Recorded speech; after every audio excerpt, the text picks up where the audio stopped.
Practice and procedure case کی سماعت کا تحریری حکم نامہ جاری کر دیا گیا ہے۔ 3 صفحات پر مشتمل حکم نامے میں سٹے آرڈر خارج کرنے کا ذکر نہیں کیا گیا۔ حکم نامے کے مطابق پریکٹس اینڈ پروسیجر بیل ابھی زیر سماعت ہے۔ چیف جسٹس 2 سینئر ججز سے بینچز کی تشکیل پر مشاورت کریں گے۔ کیس کی مزید سماعت 3 اکتوبر کو ہوگی۔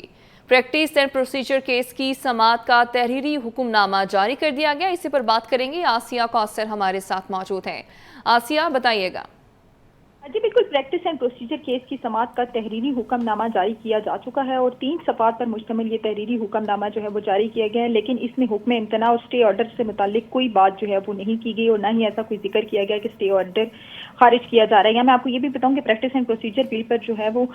سابق چیف جسٹس کی جانب سے جو ہے وہ 8 رکنی لارجر بینچ نے سٹے دے رکھا تھا اور 18 ستمبر کو اس کی سماعت ہوئی چیف جسٹس قاضی فائز عیسیٰ کی سربراہی میں، اور آج اس کا تحریری حکم نامہ جو ہے وہ جاری کیا گیا ہے اور حکم نامے میں لکھا گیا ہے کہ پریکٹس اینڈ پروسیجر بل ابھی زیر سماعت ہے اور چیف جسٹس کے مطابق وہ 2 سینئر ججز سے بینچز کی تشکیل پر مشاورت کریں گے اور دوران سماعت 2 درخواست گزاروں اور اٹارنی جنرل کے دلائل بھی سنیں گے۔ حکم نامے میں مزید یہ بھی لکھا گیا ہے کہ اٹارنی جنرل نے بتایا کہ وہ انہیں اہم کیس کے لیے بیانہ جانا ہے اور اٹارنی جنرل نے ججز کے سوالات کے جواب دینے کے لیے وقت مانگا ہے اور اب مزید سماعت اس کی 3 اکتوبر کو جو ہے وہ ہوگی۔ یہاں میں آپ کو یہ بھی بتاؤں کہ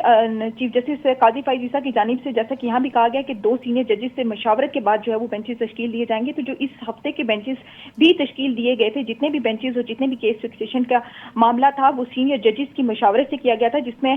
جسٹس طارق مسعود اور جسٹس اعجاز الحسن جو ہیں وہ شامل تھے اور ان سے چیف جسٹس قاضی فائز عیسیٰ کی جانب سے مشاورت کی گئی اور اس کے بعد رواں ہفتے کا جو روسٹر تھا اور جو بینچز کی تشکیل تھی وہ مکمل کی گئی اور بینچز کی تشکیل اور روسٹر جو ہے وہ جاری کیا گیا تھا اور یہی جو ہے وہ تحریری حکم نامے میں بھی لکھا گیا ہے۔ تحریری حکم نامے میں جو ہے وہ سٹے آرڈر خارج کرنے کا ذکر نہیں کیا گیا اور یہ بھی نہیں کہا گیا کہ حکم امتناع جو ہے وہ ختم کیا جاتا ہے، لیکن جو پریکٹس اینڈ پروسیجر کی شکیں تھی جن میں چیف جسٹس کے اختیارات سے متعلق آسیہ کوثر، بہت شکریہ، آپ ہمیں اپڈیٹ کر رہی تھی۔